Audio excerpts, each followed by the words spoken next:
how to actually lose belly fat. These are 7 things that I did that are science-backed that worked for me. So if you're trying to lose belly fat, there's so much advice online that usually sound the same. Eat less, exercise more, sleep better. Cool, but that's not enough.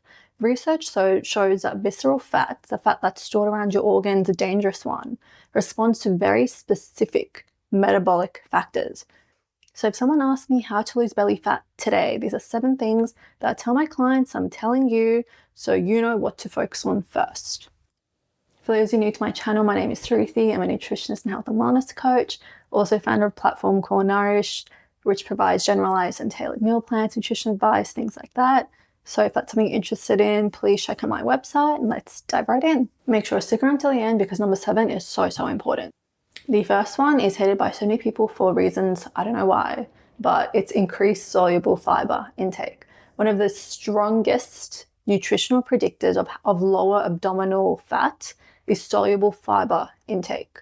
A longitudinal study published in Obesity found that every 10 grams of soluble fibre added to a diet was associated with a 3 to 4% decrease in visceral fat accumulation over 5 years, which is a big deal. Soluble fibre works differently from other forms of carbohydrates. It slows digestion, stabilizes blood glucose, and feeds beneficial gut bacteria that produce short-chain fatty acids, which improve insulin sensitivity and fat metabolism. Some of the richer sources include things like oats, legumes, chia seeds, flax seeds, apples, and barley. And most people dramatically underestimate their fiber intake, and increasing soluble fiber is one of the few dietary factors consistently linked to reduced abdominal fat. So I just don't get why people are so against fiber, but it is so important, so make sure you include that into your fat loss toolkit. This next one may sound a little mean, but it's true. Avoid constant grazing.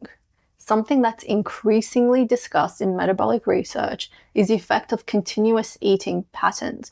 Every time you eat, your insulin rises to regulate blood sugar levels. But if you're eating every hour or two, your insulin remains elevated for most of the day, which means it looks like this, which means fat loss goes like this, which is not what you want.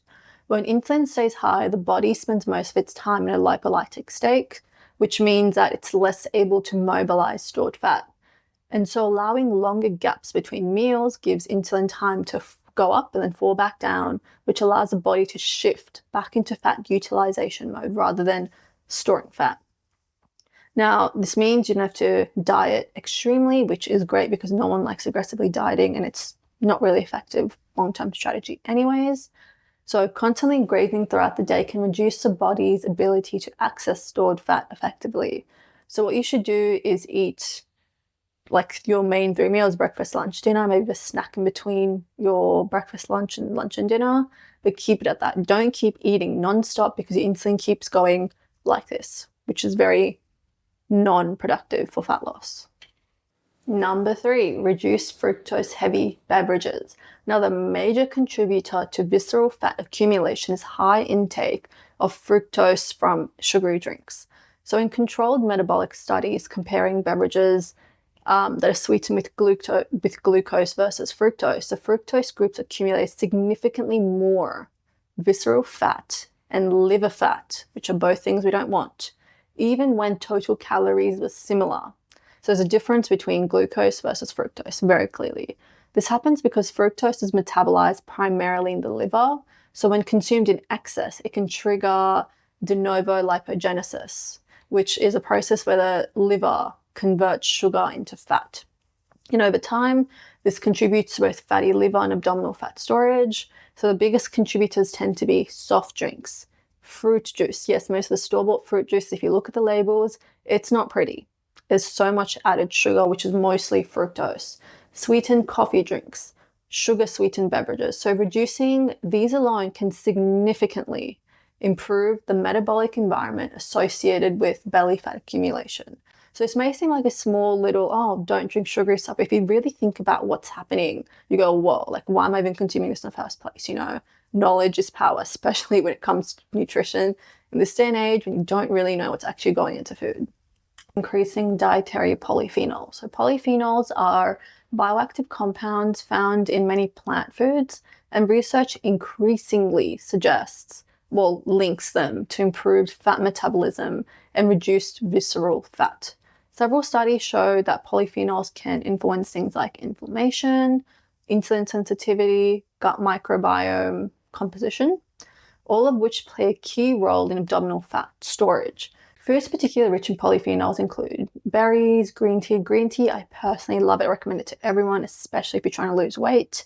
Cocoa, olives, and colorful vegetables. So regular consumption of these foods is associated with better metabolic health and lower waist circumference, which are all things we want. It's great. So make sure you include these types of things. Eating just protein is not good enough. You need diversity in the food you eat. This next one is one of my favorite ones. It's improved gut microbiome diversity. Your gut microbiome plays a much bigger role in metabolism than most people realize. Studies consistently find that individuals with higher levels of visceral fat tend to have lower gut microbiome diversity. So gut bacteria influence things like inflammation, energy extraction from food, insulin sensitivity, metabolic signaling. So dietary patterns that support metabolic diversity include eating a wide range of plant foods, fermented foods like yogurt or kefir, fibre-rich foods from whole foods. So a healthier microbiome is consistently associated with better metabolic regulation and reduced abdominal fat levels. And ultimately, this whole point is just saying eat more food. It's not eat less food, it's eat more food, but from good food sources. So we're not talking about eat more McDonald's or ice cream. It's more eat yogurt, eat salads, eat kimchi, things like that. This next one may seem like common sense, but you'd be surprised. Reduced ultra-processed foods. One of the most interesting controlled nutrition studies came from the NIH, National Institute of Health, where researchers compared a diet of ultra-processed foods with a diet of minimally processed foods, where the calories, the sugar, fat, fiber, and macros were all matched. And despite this, participants eating the ultra-processed diet consumed around 500 calories more per day on average. Now, this isn't a small thing. Like 500 is basically a deficit, or even is even more than a deficit. So you might be thinking I'm eating less because of like my food portions or whatever, but you don't actually realize that you are eating a lot more purely because the food is ultra-processed, and it doesn't have the same impact on your body that non-processed food does, which signals you to stop eating too much. So ultra-processed foods tend to digest faster. They stimulate the reward pathways in the brain and reduce satiety signals, like I just said. So it's really important to make sure you control how much of these you're eating, keep an eye on them. And over time, this encourages passive overeating. And it's strongly associated with things like increased visceral or increased waist circumference and visceral fat accumulation. So examples include packaged snack foods, sugary breakfast cereals. Granola is a really, really big one. Please check the packets, because granola isn't marketed to look healthy, but it really isn't. I mean, there are some brands that are, but most are a bit sus.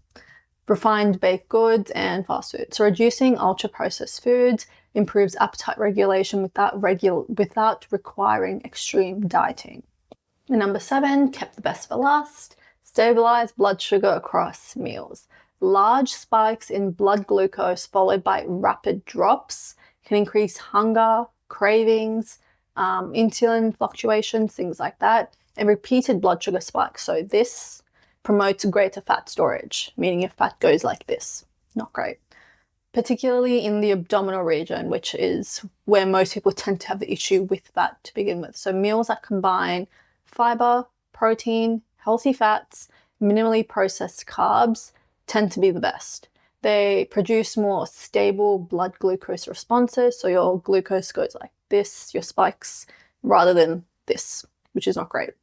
And this helps regulate appetite and metabolic signaling related to fat storage.